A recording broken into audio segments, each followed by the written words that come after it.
Hey everyone, welcome back. It's episode 18 of the Horns Up podcast, your weekly catch-up on all things metal. I am your host, Dan Kaplan, coming to you as always from Brooklyn. With me once again, after 2 weeks, the great Butterworth recession of 2014 is over. My good friend, Corey Butterworth, he is not coming to us from a random location, a random bodily location on a heavy metal guy. He is back in New Hampshire.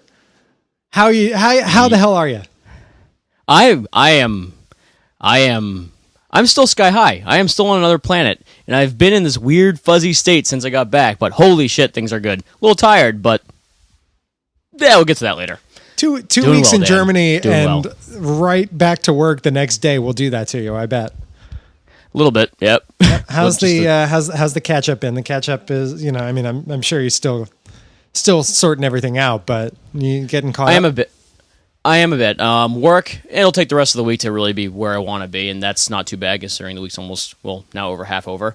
I got to get mostly caught up in Lifeical stuff, and it's like fun Lifeical stuff. Like I'm still like unpacking and sorting through the shit I brought home and editing pictures and all that crap. So that's what's taking the most catching up. Work itself, whatever. Yeah. I don't care. Two things here. I just want to point out. Number one, I love that Lifeically is still a thing. I love that has taken hold.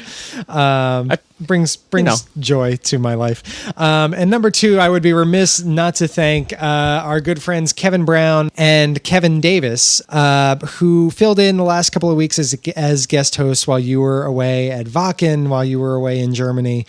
Thanks, guys. Really appreciate your help. But now we're back to the real shit. Yeah, you guys are almost adequately me, but not quite. Thank you. No, it was a good time. We had a good time last week with Kevin doing a normal style episode with Kevin Davis, I should say. They're both named Kevin. And the week before we did a segment of Have You Found Metal, which was a lot of fun as well. So, but getting back into the swing, we're going to do a little bit of a different episode. Folks, as you know, Corey was away for the last 2 weeks plus in Germany. The first weekend of which was spent at the Wacken Festival. The second of which was just general merriment. Am I correct? More or less. I'll go through the full timeline, over the course of this episode, but the way it kind of worked was we showed up, we partied for 3 days, I went to the festival, and I came back and we hung out for a week and a half. There you go. And we're gonna go into a full recap of that week and a half. As it happens, there aren't that many new releases.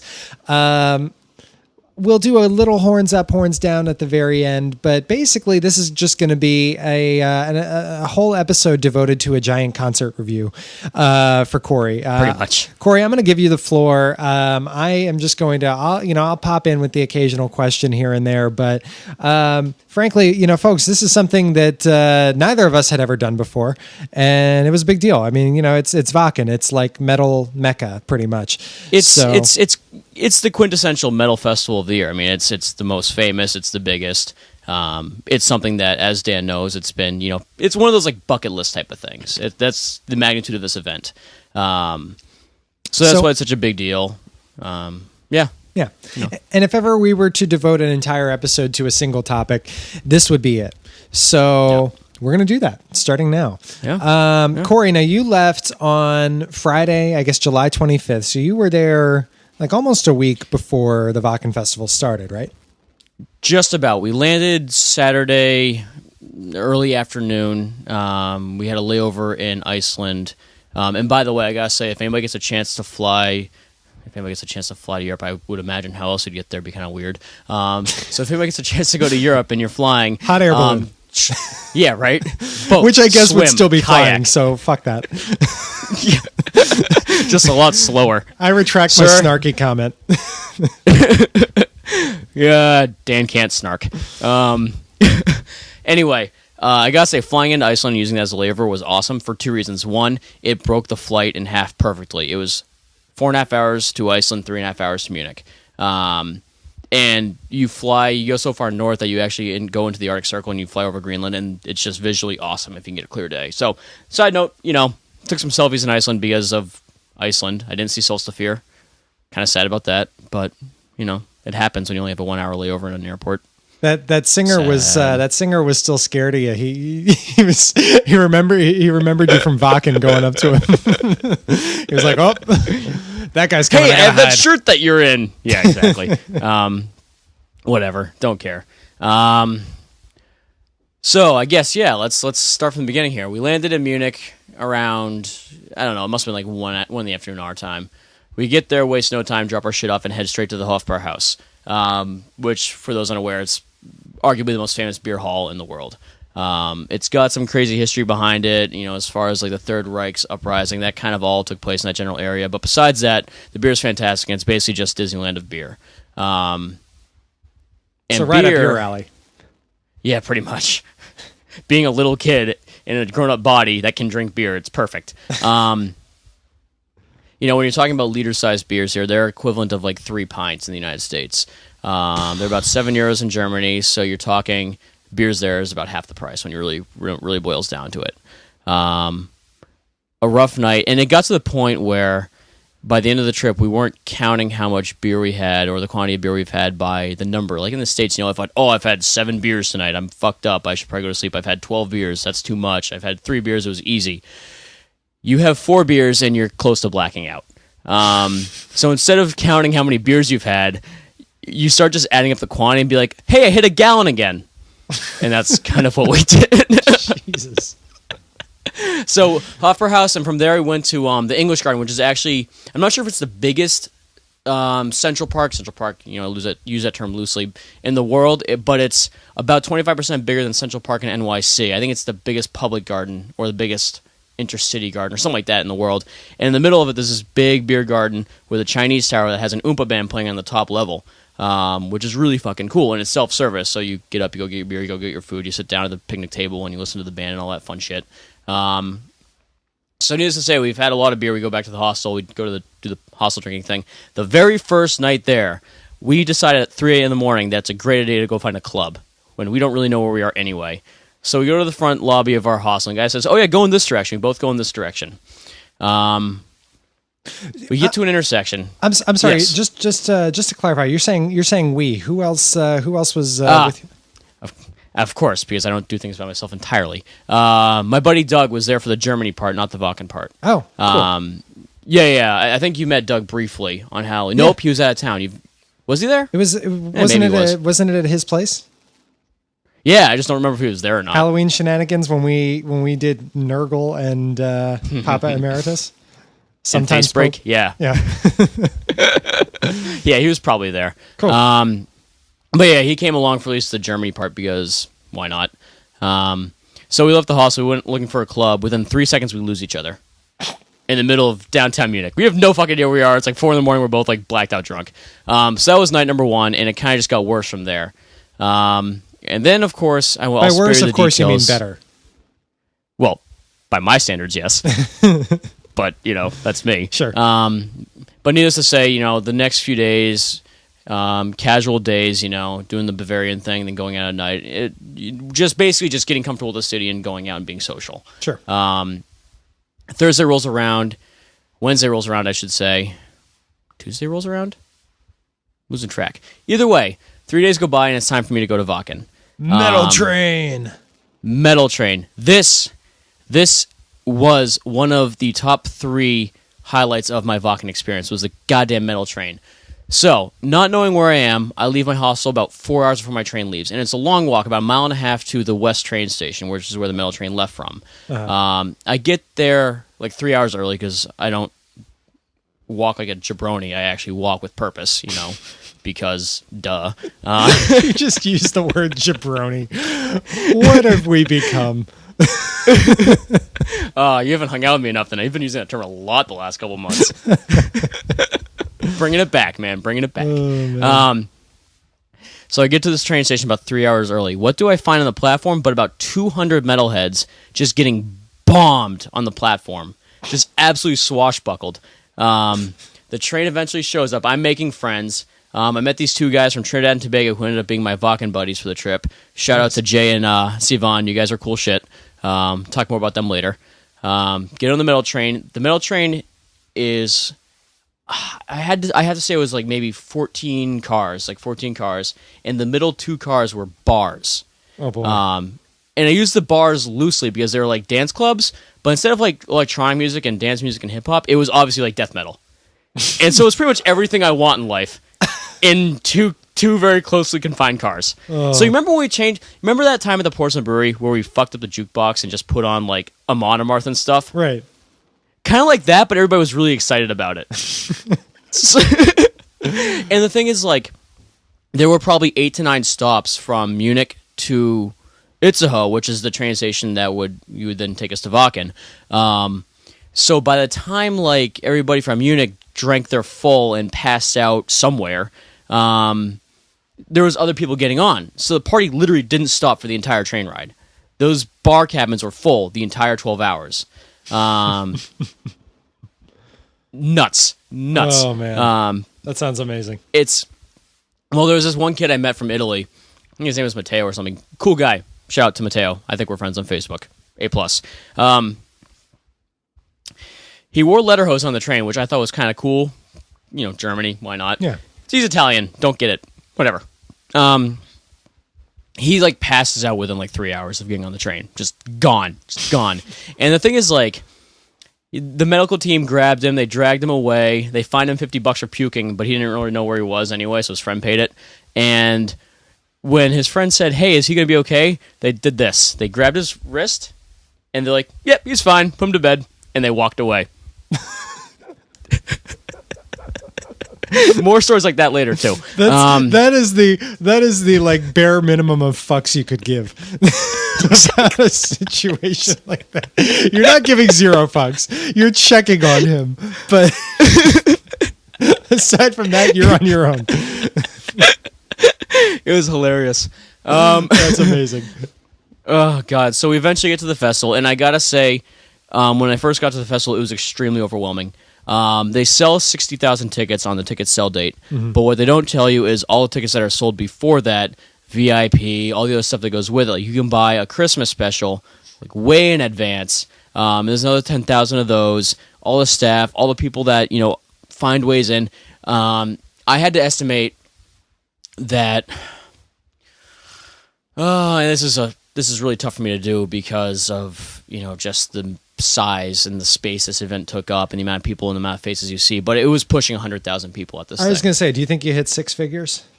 I think we did, just between everybody that was actually there, because you factor in like all the transportation teams that go there, they don't have tickets, but they're allowed into the festival. Right. All the metal train crew are allowed in, all the metal bus crew are allowed in, all the people that anyway bring people to the show are given a pass in. All the staff, everybody, it definitely hit 6 figures. 60,000 is just the tickets to like basically the general admission tickets, right, which you could look at for like a sporting event. It's just like one section of the picture. So definitely hit 6 figures, and it was extremely overwhelming. I mean, these tents, and I'll eventually upload pictures to those that are Facebook friends with me. Check them out eventually. Those that aren't, fucking fix that. But tents, as far as I could see, I mean, it was unreal. People, they had a map, which I saw and was like, oh, that's not that big. It looks like about the same size as the festival grounds. And then you realize that the scale on it is a kilometer. Damn. So we're talking, some people had to walk 6 to 8 kilometers just from their tent to get to the entrance of the festival grounds. Jeez. I mean, that's miles. Like, that's literally miles. I mean, that's massive. Yeah. And I mean, I got actually really lucky because I got a really good spot. I mean, I rented a tent, and it was like kind of like VIP treatment, which was awesome. So that was pretty cool. So, but that at first was, I mean, they name like paths in between the tents like roads, like they're roads.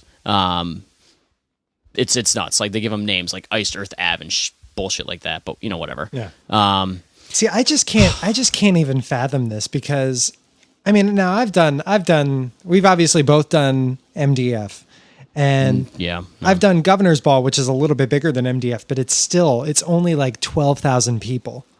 I mean, it's nothing compared to. You literally leave reality. Yeah. Like, you leave reality to go to these things. I can't really describe it in words aside from just that. You just leave the real world behind you for a week. It's just a bunch of tents in a very close space, and there's just metal music playing the entirety of the time. The entirety. If you're not in the festival grounds, you hear it from your tent. And if you don't hear the music from the festival because it's like 4 a.m. or something, you hear it from somebody else's tent or somebody else's car, like with their speakers, 24/7. It was extremely overwhelming. But once I kind of got out of my comfort zone and I realized that like you really just need to kind of figure it out, it became an amazing experience. And I did not drink at the festival, aside from maybe the occasional beer here and there. But aside from that, I did not drink because I was just taking it in. I mean, I wasn't comfortable enough at first, but then I just realized that, shit, if I get bombed, I'm going to miss a band I want to see, you know? Right. So, that becomes a factor. So that's, the general spectrum. That's just how it works. Now, as far as the actual festival grounds go, I am going to do my horns down now. Okay. And my horns down for the trip is, well, time at Wacken, because it's a 3 official day show, which is basically what that means. Just it's 3 days of the main stages being activated. That's all it really means. Okay. It's like 5 days where they use like the smaller stages. It ended up being 9 total stages. But those main 3 stages are the 3 official days. That said, they need to have a day where honestly all you do is just the extra stuff. All the vendors, all the fairs. It's like a freaking medieval fair in the middle of the goddamn place. Yeah. It was nuts. There was wrestling. There was, Viking demonstrations. There was... What? There was wrestling, man. There was wrestling. You mentioned wrestling and Viking demonstrations, and then you think I'm getting excited about wrestling? No, Viking demonstrations. I want to hear about that shit. I'm more alluding to the... What is a Viking demonstration? I need to hear about this. So basically they had this one area called the Wacken Village, which was basically just, it was like a medieval / Viking village. Oh. It was amazing. Like, they would set up a ring in the middle. Was Johan Hegg the mayor? Yeah, I wasn't on Foursquare, but yeah, probably. They would just have these, like, battle demonstrations. They'd have, like, a shield and a sword. They say, this is how, like, a Norseman would... approach his opponent, and then they'd show in comparison to. Then they have like a medieval demonstration. Be like, if you look at a medieval, it's more defensive, and then you strike, like a counterattack. Whereas Norsemen are like, and it was just that. It was demonstrations, like teaching you how to go to battle as a Norseman, which seemed kind of useless in this day and age, but entertaining all the same. But I mean, you could have just had a full day of just doing this extra stuff, music aside, and it just, I mean, there was a freaking pig roast, and I ordered a sandwich. And they actually carved off the pig over the fire and stuck it on bread, and it was awesome. That's amazing. Yeah, it was, and it's obviously we're all familiar with concert food and the vendors and all that dog shit that goes with it. There was some really good stuff here. Like, they had food from all over the world. It was awesome. It was awesome. This was actually legitimate stuff. That aside, I guess I can eventually work my way into the music here. So the first band I want to mention, and I didn't get to see all the bands I wanted to see. I'll explain why when I get to when I talk about the main stages, because that's mostly the reason why. Basically, when it comes down to it, you find a spot and you don't leave it, because otherwise you're kind of fucked. Sure. Too many people. Like, if you find yourself in the back of the audience, you will not see the stage at all. The first band I want to talk about is called Hellhound from Japan. Okay. It was the winner of the metal battle in Japan, and it was the first performance we saw. It was 20 minutes, no big deal. I have not laughed my ass off at a performance as much in my life. It's like mixing Dragon Force with Manowar. No. Dragon Force music and Manowar lyrics. Every song was metal something. Psycho metal, metal on fire, warriors of metal, metal robot. I don't every single one. And by the way, their one album they have out is called Metal Fire from Hell. They were awful, but they were so funny. And they would come out and they're obviously their songs were just of the utmost cheese. And obviously they have their accents, so they're trying to be all serious sounding, and they're like, "Do you want to get psycho?" And we're just like, "Yeah, no, No, we don't. Not with you guys. It was ridiculous. Oh, But God. definitely worth a check out if you just really want to laugh for a few minutes. I would recommend. Is it the Warrior same kind of laugh as like baby metal or different? Yeah, I would say so. Yeah. I would say so. Like, you just laugh at how ridiculous it is, and unfortunately, their chops were kind of good and weren't as wanky as obviously Dragon Force was. Like, there were some really good harmonies, but then you realize they have a song called Metal Metal, and you're like, nope, I'm done. Jeez. It's like the Andrew WK of Wacken. Kind of. They are yeah, to it was- metal what Andrew WK is to partying. Yeah, seriously. It was nuts. But on the next stage over, this is, I'm skipping around timelines here. I'm going to kind of work my way up from the smaller bands to the bigger bands. Sure. The next stage, because this is like, there were 2 stages that were not open air. They were like in a tent, kind of like how MDF did it our first year of going. Okay. Where we saw Winterland. Like, there was a really, really, obviously like 10 times the size as a tent goes, because there were like 2 stages in there and stuff. So on the stage opposite where Hellhound played, I saw ICS Vortex. Interesting. Holy fuck, that dude has changed. Really? Like, holy fuck. For, like, dude, for the better, I for expected, the like, worse? Obviously, I'm gonna say I like Demuse music more, but I will also say that I respect him severely. So he walks out, his hair's back in a ponytail. He's talking with his ridiculous accent, his Norwegian accent and junk. Right. His songs are like drinking songs, like happy, like rock and roll, like get your groove on songs, like that he showed up- Equilibrium song, or like kinda. I guess that's the best way to look at it in comparison. Bitter, yeah, but not even that aggressive. He came out not with a bass, with a guitar, and not only did he have a guitar, he had no pick.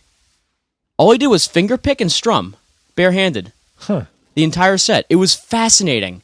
And he was like so happy, and he was like, I'm like, you're not the guy that used to wear like fishnet shirts and singing shitty falsettos about murdering babies and stuff. This isn't the same ICX Vortex I know.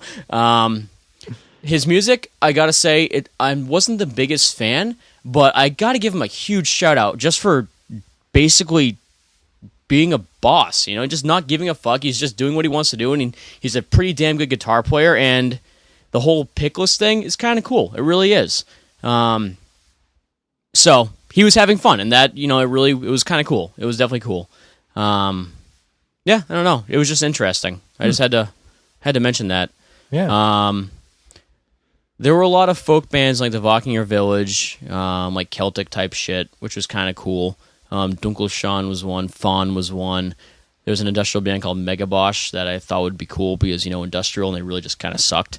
So that was upsetting. I saw so many bands, though. Thonic was really cool, which is a band I hadn't actually seen live in about 5 years. They've definitely changed a lot. Taiwanese metal, that is. You know who Thonic is? Yeah. Yeah. I didn't hear you. I didn't hear you. I didn't hear the pronunciation at first, but then when you said Taiwanese metal, I was like, oh yeah, I know. Yeah. I learned this past week that they pronounce their name Thonic. I always thought it was like, Chthonic. I don't know what, but yeah, but it's Thonic apparently. Yeah. Silent C, who has silent consonants, Yeah. whatever. I remember liking their album from last year though. What's it? I can't remember the name off the top of my head. Honestly, yeah. I have like one song in their iTunes by them, and it came out back in like 2006. Yeah. But their set was really good, and they sounded really cool. It was pretty awesome. Skid Row I sat through because I had to, because I was waiting for another band. I don't remember who it was at this point, but whatever. They were okay, just Skid Row's always annoyed me a little bit, and that didn't change. I still can't believe, I'm still kind of in disbelief that Skid Row is still a thing. Yeah, I know.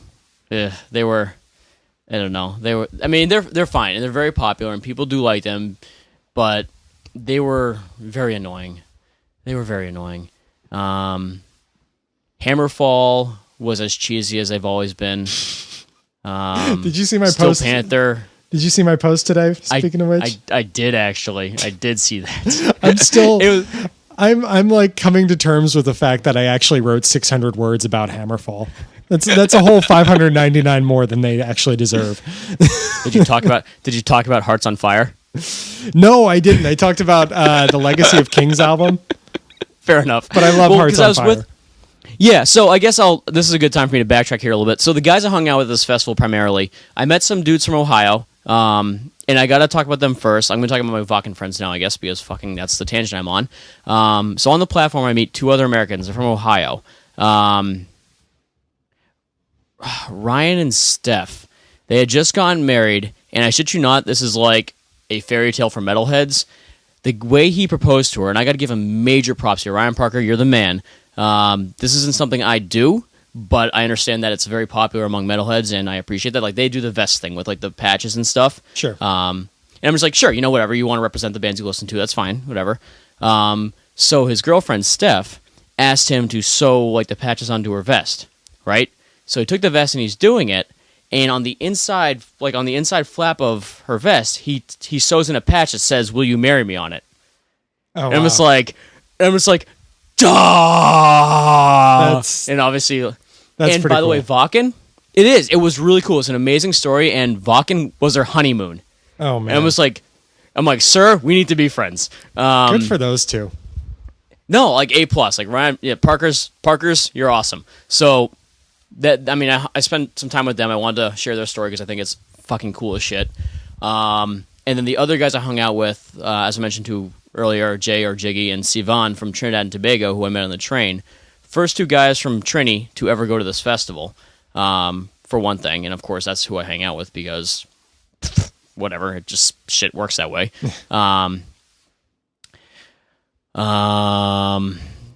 I guess I'll give them a little bit of I'll give them a little bit of promotion right now. They're actually in a death metal band from Trinidad, like one of probably two.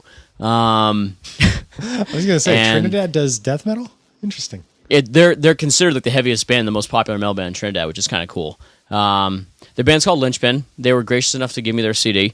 I've listened to it, and I gotta say, they do some really cool stuff. It's a combination of I'd say it's along the deathcore lines of things with more of a Meshuggah influence than anything else.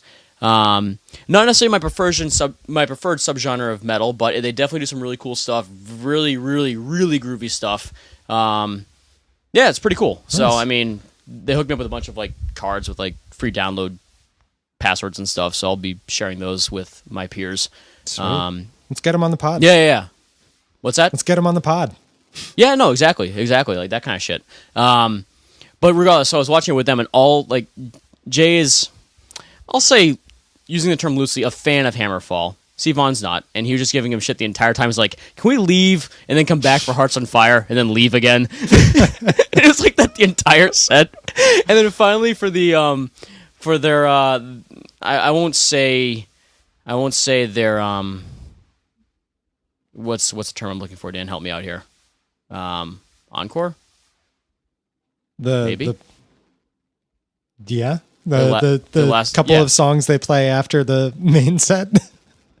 Yeah, the one song they play after the main set, but yes. Yeah, that's the word, encore.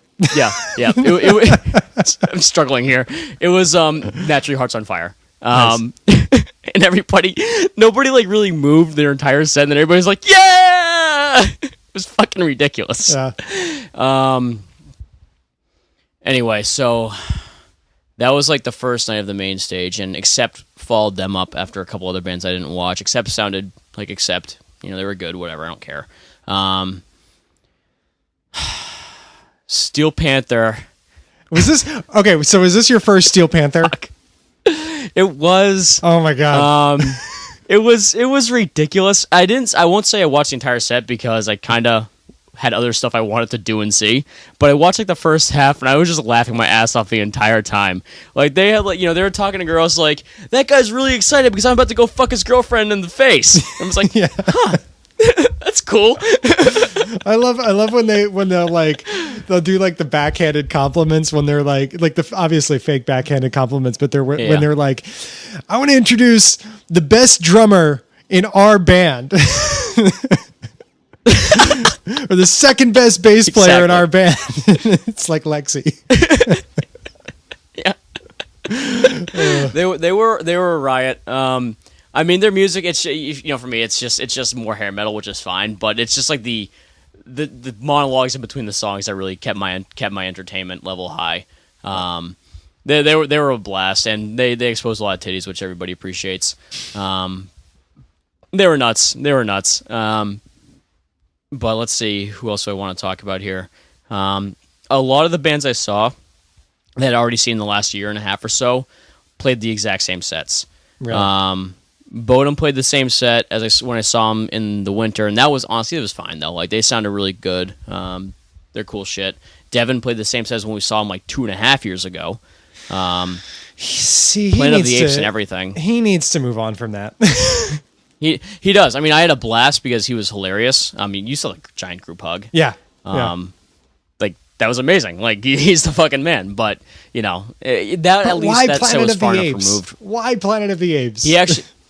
He introduced its song as basically saying, so we didn't really come up with a set list for this show, so we're gonna play a really long song that's gonna lose everybody's interest. So. Yeah, here it goes. They start playing it, and he's like, and then he finished, he's like, and that's the last time we ever play that song for people. And then they moved into like whatever they play after that, like a Wake or something.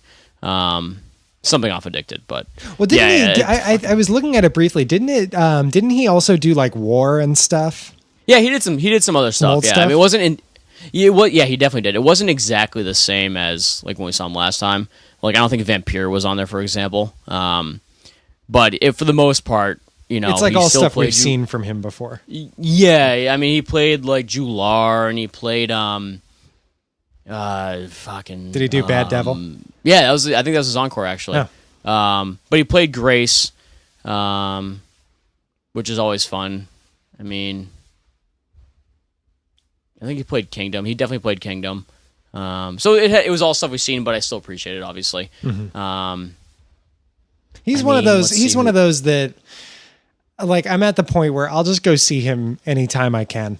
Like, same set list or not, I just enjoy him as a performer. So I was just watching with this big, like, giddy, like, childish grin on my face because they're so amused by him. Right. And it's like, Devin's awesome. His energy is just like something completely different. It's another planet. It really is. Yeah. So he was awesome. I will say that actually my respect for Slayer went up a slight notch. They played nothing but older stuff, nothing like post 2010, which is fantastic news.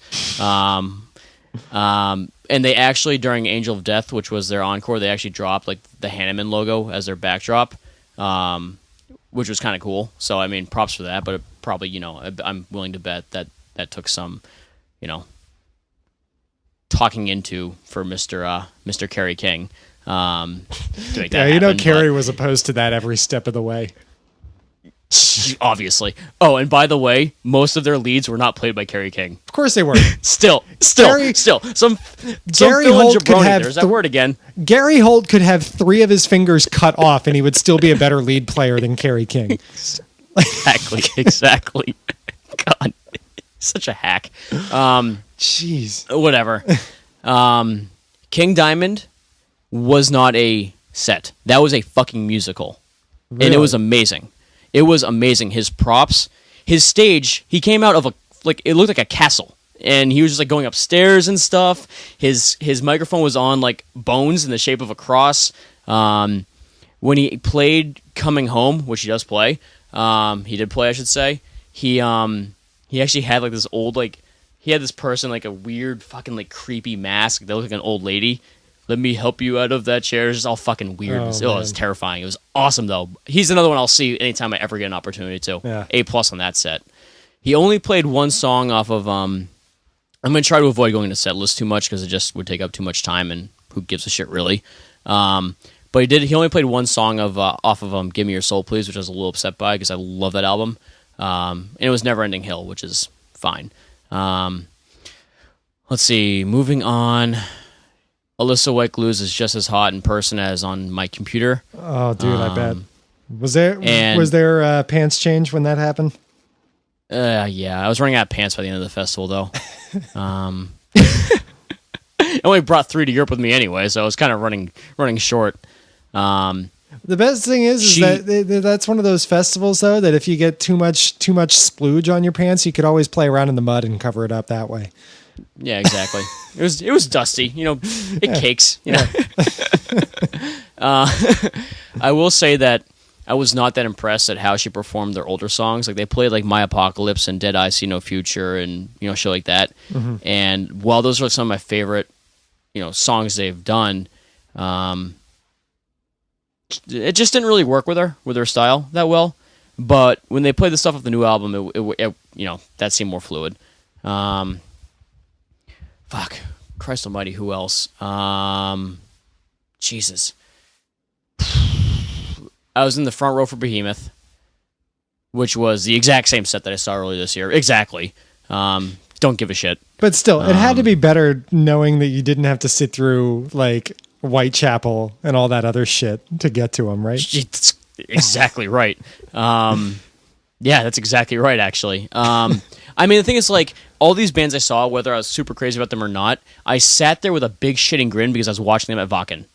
Like, these are my favorite bands. I'm seeing them at the festival I've been trying to go to my entire life, Right. Let's see. And Still is now my least favorite band, or one of. So I'm not going to talk about them. Wasn't that one that before you left you were like, oh yeah, I'm kind of interested in checking those guys out? I am I remembering something different? I listened to one song and it was kind of catchy for like as far as black metal goes, and then I realized that they're just kind of shitty and all their songs are the same and are boring. So whatever. Let's see. I mean, there were a lot of like Sodom I didn't give a shit about. There are a lot of. I mean, there's so many bands. Who was I gonna talk about next? A band that really got the crowd moving. They don't call it a circle pit for this band. They call it a hurricane pit because they just kind of like move in a weird pack like all over the fucking like infield. Was Heaven Shall Burn, and I did not realize how popular these assholes were. I mean, I've never been crazy about them. They're German, so obviously they're going to be popular over there.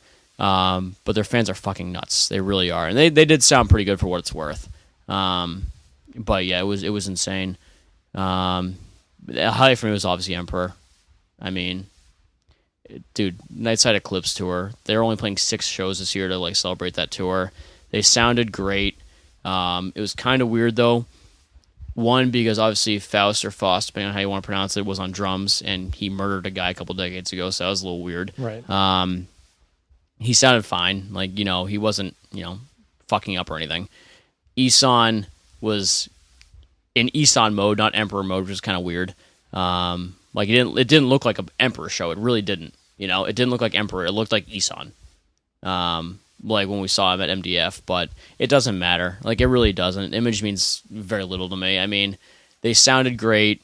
Obviously the set was amazing. It's that kind of a show with that band is like a once in a lifetime type of thing. So I mean that was obviously my highlight. And now, did they just play Nightside?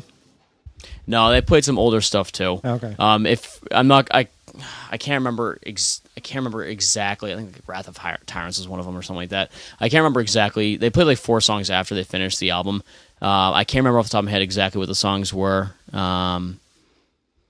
They're their older stuff. It's like the foundation of Emperor type stuff is what they wanted the show to basically be about. But Wacken pro shoots all the bands. You just hop on YouTube and watch it if anybody's really curious. Yeah, I've seen tons of them. Yeah.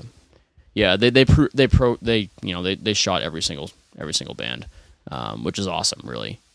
But yeah, I mean that's the band wrap up, really. I mean those are the memorable ones for me. I mean, obviously there were countless bands I saw and didn't see, and I didn't see Flesh God, I didn't see A Pale Horse Named Death, I didn't do any of that stuff.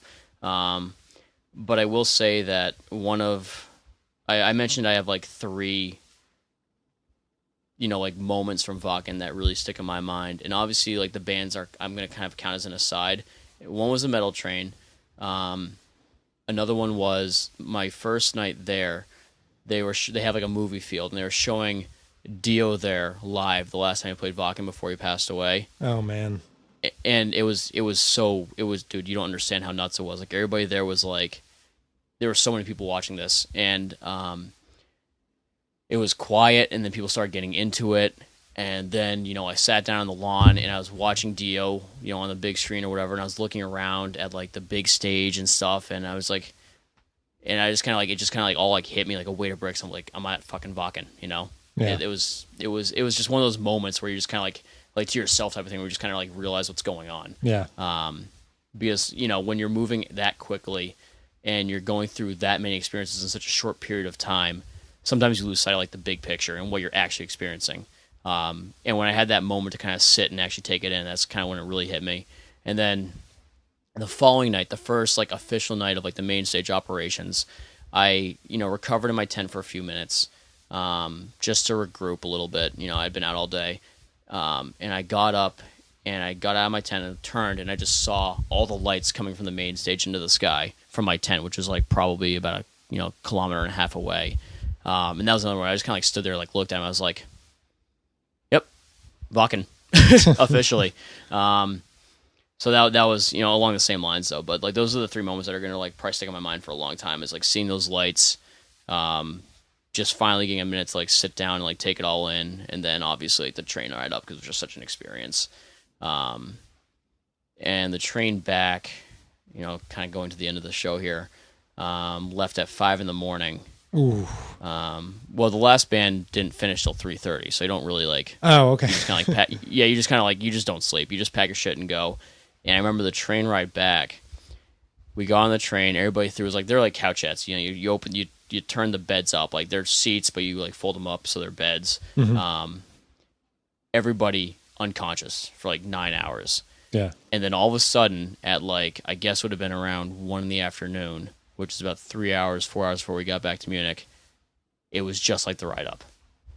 People were getting destroyed in the bars. It was just going nuts all over again. And people were getting off, and everybody's like, people would get off the train, and then as they're walking away, people would like throw beers out the window, and they'd catch them and start chugging them as they're walking down the platform and stuff. It was something else. It was so fucking cool. It was so fucking cool. And then, yeah, man, back to Munich. I just kind of like, I bought like a sandwich or something on the walk back to my hostel, and I think I slept for about a day and a half when I got back. Because you only sleep like 3 or 4 hours in this thing. I mean, you're up with the sun because it's a tent, and you're up till 4 a.m. because of the bands. Right. It's just right. It's just endless. And then the rest of the trip, it's like, shit. It's the cheesy touristy stuff. I mean, we did like some crazy adventures. Obviously, went to the Allianz, which was an experience and a half, obviously. I don't think Bayern's going to be that good this year, but I don't fucking give a shit. I was in the Allianz Arena for their team presentation. It is what it is. Yeah. And I've got plenty of pictures and souvenirs from that to share. And we went out to Füssen, which is in like the Alps, and that was one of the more amazing train rides I've ever taken in my life. Went out to the Neuschwanstein Castle for some hiking, which was unbelievable. There was like, to hike from one, there are like 2 castles there, and to hike from one to the other, you first pass this Alpine Sea, which is like basically what we would consider, or what Scandinavians would consider, like almost a fjord. It's not inundated from the ocean, but it looks like that. It's just like a lake or a sea in mountains. I mean, kind of crazy. Just the image of it was kind of crazy. Yeah. And you have to hike across this gorge on this very, very narrow like suspension bridge. And the gorge itself is probably a couple thousand feet. And it's a long bridge. We're probably talking, I don't know, 50 to 100 meters, somewhere in that ballpark.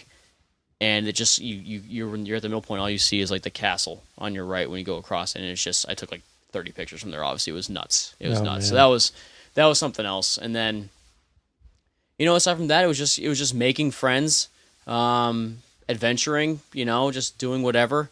And shit, and the next thing you know, like that second week, the week after Wacken, I swear I got back to Munich, and the next day I came home. It was unreal. It was just an unreal experience. But like I told you earlier, back on the waiting list for next year. I'm not done yet. There you go. I'm right back on the waiting list. Right back in. I remember before you left, you're like, yeah, maybe this will be an every other year thing. And you're like, nope, doing it again. It was. I mean, it's definitely. It takes a different kind of attitude. It takes a different kind of mentality. You really need to just realize that you aren't in the world anymore. People aren't necessarily people. People are just doing whatever they want because they can. And once you kind of embrace it and you don't let stuff bother you, like people there, if that was like in the bars where I'm from, or the bars in New York City, or the bars in Boston, I would have murdered everyone. Like there would have been 0 people at the festival because of me. But once you just realize that, like, this is an opportunity to just like not care, just not have responsibilities, not worry about other people. Other people aren't worried about you, and just do what you want to do. It's fine. There are long lines. There are assholes, just like there always are. But it just doesn't matter. It really doesn't matter. And once you kind of like embrace that, and you just don't let little tiny shit bother you, it's just unreal. It really is. Yeah, it really is. I don't know. Oh, man, it sounds like it. Yeah, I mean, not to mention the whole communication being the key to survival, which is not something anybody's used to. Right. It just kind of puts things into perspective a little bit. I had my phone. Yeah. I was gonna say, how did your German crash course hold up? Were you able to? I will say that as little as I've done on Rosetta Stone, mostly just due to I'm a busy person and shit like that. Things? Yeah, just lifeical responsibilities. You know, I don't want to stay up till 1 a.m. every day studying German. Right. But I will say what I did do made it a lot easier to recognize things, to understand things, and while I couldn't necessarily speak all that well, I could grasp what other people were telling me from time to time, and especially when it came to navigating, like reading signs and shit like that, I was very confident in doing everything. You know, anybody can point to something and wave money, you know? So that was no problem. Like, if I couldn't formulate something because I didn't know what that noun was for that particular item, no big deal. But when somebody's asking you something, if you can pick out a word or two, which I was able to do, it makes things a lot easier.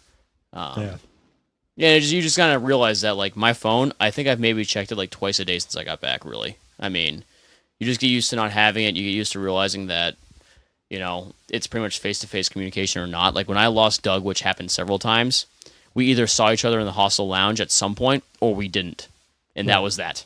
You know? That's just the way it is. That's gotta be refreshing. That's gotta be really refreshing. It's amazing. Like, you know, I used to be so like tense, like, fucking phone be faster, you know, like shit like that, and then you realize that it doesn't fucking matter. It really fucking doesn't matter. Social media and all this shit, it's like, it's great to be in touch with your friends all the time, but fuck, I mean, sometimes it's just really, really nice to simplify things. It really, really is. Yeah. And, you know, obviously you can't really, in our society, live like that full time because shit will never get done. But it was nice for a couple of weeks just to kind of, you know, I checked in on Facebook from time to time, you know, just to, you know, when I got back from the festival type of thing. Right. Mostly because, let's be real, there was a slim chance I wasn't going to come back from the festival. So, you know, it's good to check in every so often, but it just kind of changed perspective. It just makes you change your perspective a little bit, you know. Sure. When you're forced to kind of really figure it out as you go, the stuff that really can be troubling or bothersome or frustrating on day-to-day life, you just don't give a shit. You really don't. You really don't. I haven't showered today, and I'm probably not going to shower tomorrow or the next day either. Oh, well, you know, that kind of stuff. But whatever. Oh, man. Well, that sounds incredible. I'm jealous. I mean, I didn't even have a bad couple of weeks, but yeah, it's not gonna compare. I mean, it's just one of those things, you know. It's kind of, it is what it is. I did it, you know. It's fine. It's done. Yeah. It'll be done again at some point in my life. I can assure you that much. But you know, it was a year build up, and you know, months and months of talking about it, and it's happened, and now we're here, and it's back to reality. So yeah. You know, we'll see what happens. One of these years, I will be partaking as well. I need to. Yeah, there'll be a Horns Up pilgrimage there at some point. I gotta say, keeping it along the lines of festivals, but not one that I've attended, did you by chance happen to check out the Summer Breeze lineup for this year? I did not. I wasn't aware it had been me- announced. Actually, what are we looking at there? Let me grab the details here. Also in Germany, yeah. Yeah, it is. The headliners aren't as big for this festival. Like I saw like Motorhead, for example. I did not watch Megadeth because fuck that shit. But I saw Motorhead because I think Lemmy's going to die like tomorrow.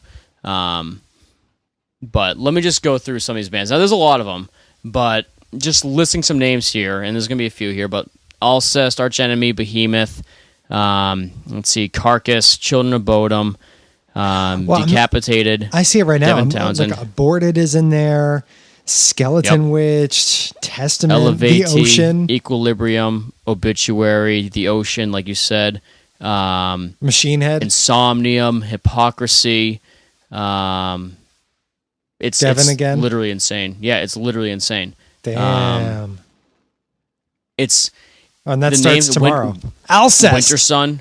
Yeah, Winter Sun. Like this isn't like the bigger bands aren't as big as Wacken, but as far as like sheer bands that I care about, there's probably actually more at this festival. You know? Yeah. And it's the best way I can really describe it. Machine Head, obviously. It's nuts. Yeah. You know. Holy shit. Yeah, really cool stuff. Damn it. I mean, I don't want to. Why can't America have nice things? I was gonna say, like, I don't want to rag on MDF because MDF is plenty of fun, but yeah, there are plenty of open fields here in America. Why can't we do something like this? I know, because we have more restrictions in life. I mean, honestly, like, I love MDF, I really do, and I like all my 3-day, 4-day festivals that are of the smaller scale, but the whole camping aspect of it just changes the game of the utmost. It really, really, really does. It's just a completely different environment. It's not the same. It's not. I mean, both are awesome in their own right. Like, there's something amazing about MDF, like going down and, at the end of the day, going to like a bed and stuff and being able to kind of come and go as you please. And if you want to take a break and go somewhere, then you can. Not necessarily the case here, but it's just a different game. That's all it is. It's just different. I don't know. It's, I mean, back on the MDF track. That's gonna be dope next year too, for that matter. Well, apparently, I think it's Monday, the 18th. They're announcing the final wave of bands. So sweet. That's when we would expect the big names. Not that there haven't been any, obviously. I mean, yeah, it's been pretty solid so far. I mean, yeah, I'm looking forward to it. Yeah, we got to do the full, like, all weekend pass. I'm tired of like missing stuff just because of whatever. I mean, this whole, if nothing else, Wacken really did emphasize how much and how important it is to just have everything, have every option available to you all the time. Yeah. Like, it really nailed that home for me. One thing I did not mention, which I fucking should have, was Carcass. They were probably the best sounding band of the entire festival. And I only watched half of them. I mean, they opened with 1985 or whatever, and they just fucking kicked ass. They really did. Oh, man. So I love me some Carcass. They're coming around. They're coming around. Well, not to our area. I think it's mostly like Southwest and stuff. But they're doing a tour with Obituary. Obituary, fucking Christ! I God know. Damn. Jesus, I know. It's nowhere near us, but we can't have nice things apparently. Nope. Yeah. Because why go to New York City when you can go to North Carolina or Indiana? Assholes. Jesus. Yep. Well, that sounds like a hell of a time. As I said before, I'm quite jealous. I saw Nine Inch Nails this past last Friday before last, but that doesn't compare at all. I mean, that was an amazing show. That was probably the third best show I've ever seen in my life. But yeah, but you probably also Brendan and Cated, which is awesome. I did. I shouted out to them in the last episode. We'll shout out again here. Hey, Brendan. Hey, Kate. It was also like, I don't know if you had a chance to listen to last week. We saw them at not yet. What, unbeknownst to us, was a completely dry venue. Ew. I'm like, what the fuck is that? like alcohol and rock shows go together like lamb and tuna fish. Are you seriously going to deny us that, that combination? Seriously though. Christ almighty. That's ridiculous. Ay. But yeah, no, they were amazing. But you know, it ain't Germany. But nothing is. Nothing ever is. Had to make do. I am before we wrap up, I am going to do a quick horns up because as of probably the air date of this episode, I will be up in New Hampshire. We're going to have a horns up reunion this weekend. Going to be doing some beer. We're going to be doing some soccer. We're going to be doing some more beer. It's just going to be a blast. We have to do some horns up stuff while we're there. Oh, we will. We'll have the time to as well, I'm sure. I mean, whatever. Like, what? Remind me of your itinerary. I'm sorry, I haven't stopped in about a month. You're right. I'm leaving New York Friday at 5:30. Get up to Boston 9:30ish that night. Okay. And then leaving early Monday morning. So. Yep. No should be good. So we'll get back to Portsmouth late Friday night. Probably do something casual. And then Saturday, I assume, will probably be like a Boston / eventually to Foxborough for soccer. And then, we have all day Sunday too. Yep. Definitely going to be a lot of time to horns up in that little block of time. It's going to be good. I'm looking forward to it. It's been a little while. It's been since MDF. So time to get that thing going again. That's why I'm trying to make an effort at some point to go see our good friend Kevin Davis at some point this year. Our good friend and sometimes co-host. Our good friend emeritus. Yes. Our good friend who's a father who's sometimes there. Yeah. Oh boy. We'll do a Baltimore trip sometime soon. Once he gets his new apartment situation figured out.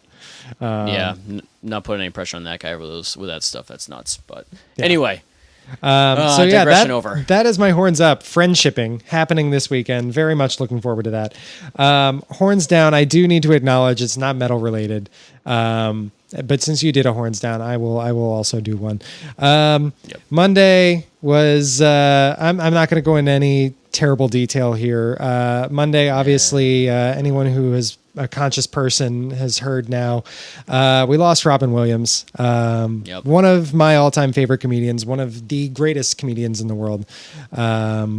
Just a damn shame. I mean, that night, I still can't really process it. It seems unfair that someone who made so many people laugh and brought so many people joy could be dealing with such turmoil in his own life. Very sorry to see that happen. And it's, the world's a sadder place without him. So rest in peace, Robin Williams. Go watch, Hook, and I believe a couple of his movies are on Netflix. If you're a person, go watch them because they're great. Watch fucking Aladdin for fuck's sake. That's what we all grew up on. That voice, it's that voice, that face, it's I don't know, dude. You said it best. I can't really add to that. And it's just he sucks, man. It hurts. It sucks. He was a genius. There's no other way to put it. So on a less somber note, I'm going to do a sub horns down because I promised Kevin I would. Mr. Kevin Davis, our sometimes co-host, I believe I nominated you for the Ice Bucket Challenge this week, and you, sir, did not come through. It has now been 48 hours. So, my friend, you're getting a call out here. You're getting a shoving buddy call out. It's all in good spirit, and I still shoving buddy call out. I still appreciate your stepping in last week to help co-host the show. But Ice Bucket or donation, sir? You know what I did? I got nominated while I was in Germany. And I didn't get home for like a few days after that. So I got home and I went on my computer and I gave $20 to the foundation and then told nobody until now because just because I don't tell people doesn't mean it doesn't get done. Right. Christ almighty, people. Fucking God damn it. I hate people. Well, I got nominated on Monday. No, Sunday. Yeah. Sunday? I don't know. But that morning I had put a post up saying like, ice buckets are all well and good, but we should probably be donating actual money if we want to have an impact on ALS. And it turns out a lot of people have awareness been. is great, but yeah.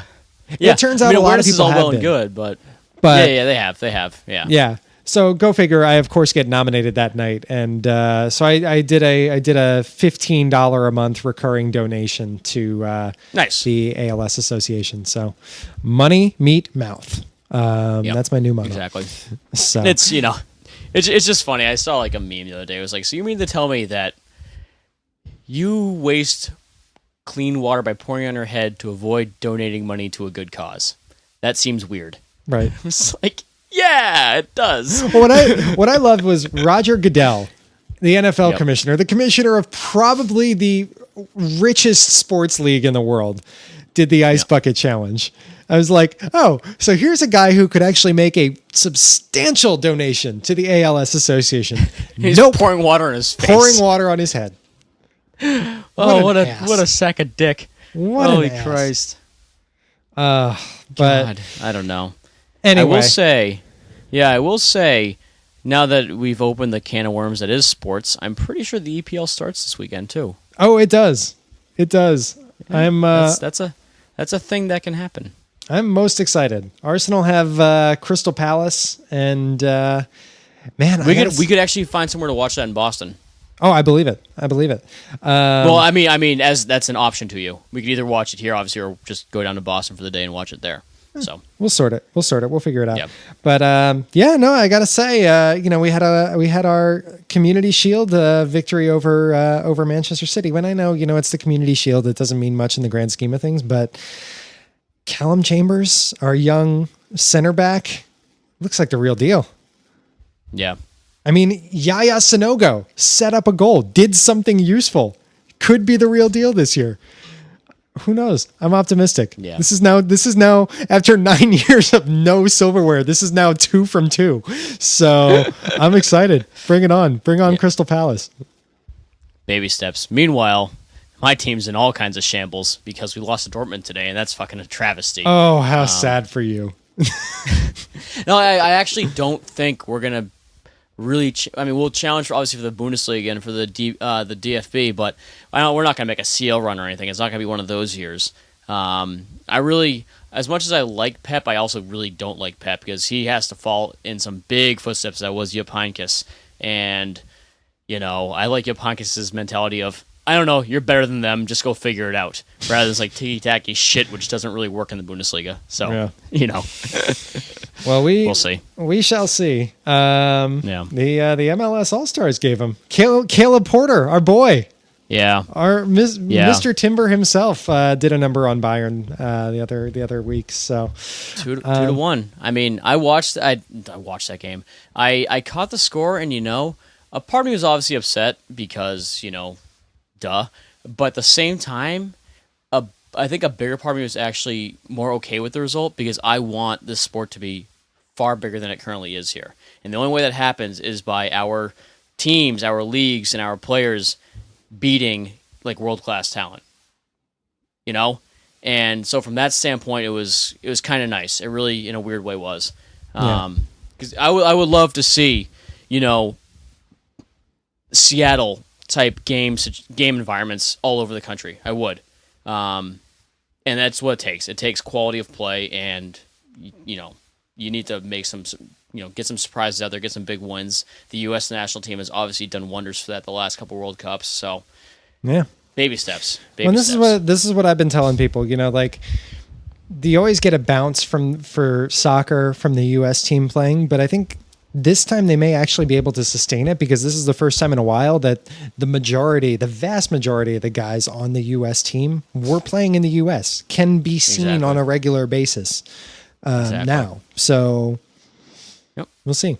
It's an exciting time. It's the most wonderful time of the year, if you ask me. EPL kickoff is this Saturday, so you can bet we'll be horns upping and horns downing that throughout the season. But for sure. For now, that will do it. This has been episode 18 of the Horns Up podcast. Obviously, thank you all for stopping by. We are on iTunes. We're on Stitcher. We are on WordPress. The Horns Up blog is hornsupmetalshow.com. Facebook, like us there, facebook.com/hornsuppodcast, Twitter @hornsuppodcast. Check us out. Tell your friends. It's fun, mostly. And then touch yourself. Always. 'Cause why not? Always with the self-touch. Duh. Corey, I'm glad to have Yeah. you back, dude. It's good to be back. Yeah. It's fun. Well, and I will see you in a couple of days as of recording this, a couple of hours as of this airing, and I'm pumped. So, Yeah, man. folks, thanks again for stopping by. Episode 18, Horns Up Podcast. We appreciated having you. And remember, live, Love. plow. Horns up. Boom. We'll see you next time.